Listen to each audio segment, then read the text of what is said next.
Oh, hi there, and welcome to the very first shoutcast I've ever done as OneOfSwords. I'm Dan Amherst, and I'm here with Hastr0, the one and only. Hi, Mike. Hey, how are you doing?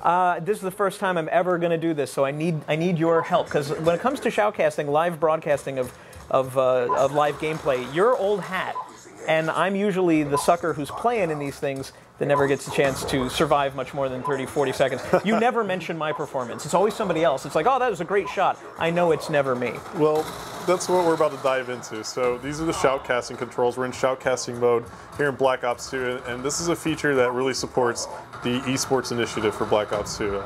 Esports is kind of a world phenomenon at the moment. A lot of people are catching on to it. It's actually a lot of fun to watch competitive gaming, and Call of Duty is no exception to that. So what we're going to do is walk you through, Dan, some of the esports features that we have in shoutcasting mode, and the way that we can heighten the viewer experience when people are watching other players compete at Black Ops 2.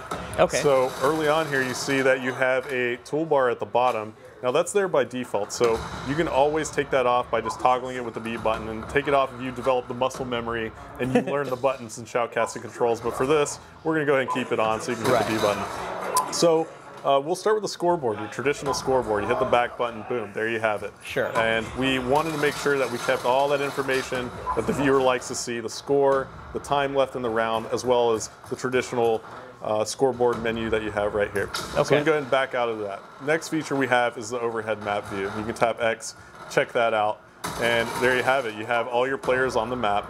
You can see what flags are being controlled by what team. And you can actually toggle between players here on their POVs by RB and LB on the Xbox.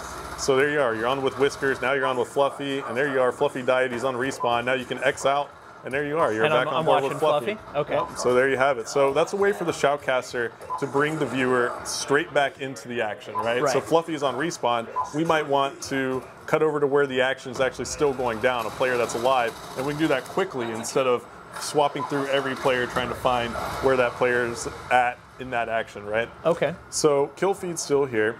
We also have a way to pull in a picture-in-picture, and you do that with the right trigger. So there you go.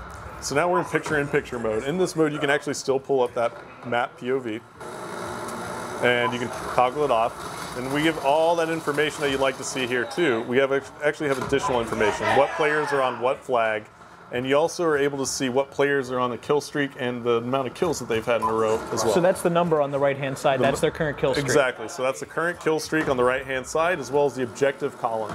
And so there you have it. Spike just hopped on the C flag. You see a couple other players are dead, designated by the skull. And now you see Rex is on that C flag. And there's somebody's on the A flag now. So you can actually toggle between players by pressing A on their name. So you can actually take the map off, right? And now you can scroll up and down, press A on anybody's name, and select those players. This gives the shoutcaster and the commentators a lot of ability to kind of switch between players and find out who the hot hand is, or again, get the spectator into the engagement faster. Right, so Scruffy here is on a 3-kill streak. Right. They just took it up to 4. Yeah, exactly. They're trying to protect B.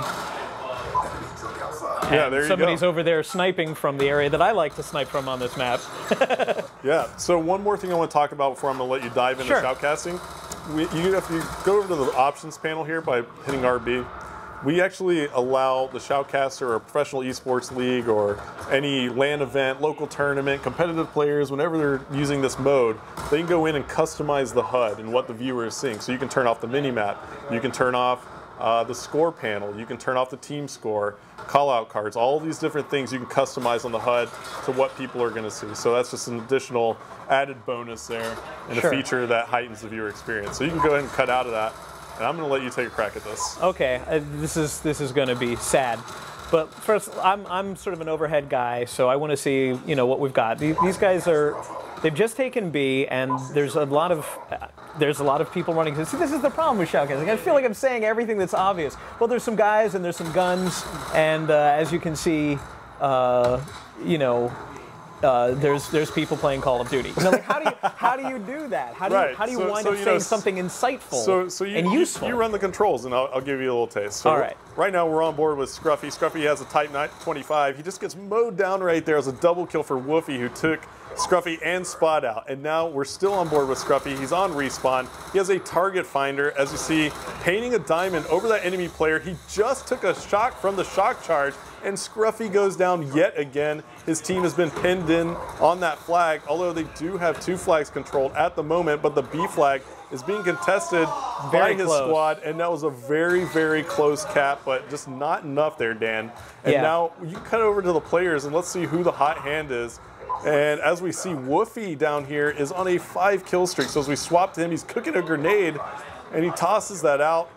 And he's got a couple score streaks available, so he's going to go ahead and pull out that Guardian at the moment. And that Guardian's a new score streak feature. It's crowd control, blocks off some choke points here in Black Ops 2.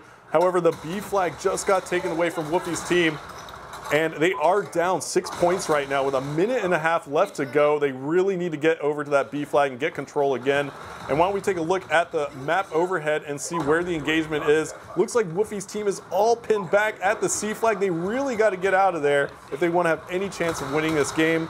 And right now it seems like they're starting to funnel out, starting to realize that time is of the essence, Dan. Yes, it is. Wow, I mean, you make it sound so easy. There should be awards for this. Well, hey, you know, I mean, I've been doing it for a while, and you know, maybe not everybody's going to use the shoutcasting control, but I think everybody can watch it. A lot of people are going to be able to come in and experience Black Ops 2 at a heightened level, right? So, you know, what some players out there are just a league above the rest, right? Yeah. We know that. I've faced off with some players who can kick my ass too, even when I've played at the highest level, right? So I've always enjoyed watching competitive gaming, and this is just an outlet for us to make it a little more interesting to watch. Yeah, I mean, I sort of see the best Call of Duty players are really people who know how to work as a team, but that's the same reason I would watch sports too. You know, like standard sports, basketball or football. I want to see what's going on in a team play function. So to be able to do that in Call of Duty in the same way that I would say I'm a big Knicks fan. So, you know, I want to watch certain players on the Knicks. I'm going to want somebody to show me. It's always much more fun for me to watch basketball at home than it is in the arena because somebody's there holding my hand and showing me. I know when somebody's won, like when it says victory, then that's it. But yeah, this is pretty exciting. It's going to take a little bit of time to get used to. But I'm really glad to see that this will be a difference maker for the game when it comes out on November 13th. Yeah, well, thanks, Dan, for joining me. And, thank you for the training wheels of my very first shoutcast. I appreciate it very much. It's real dynamic. Take some time, but hey, you'll get there. All right.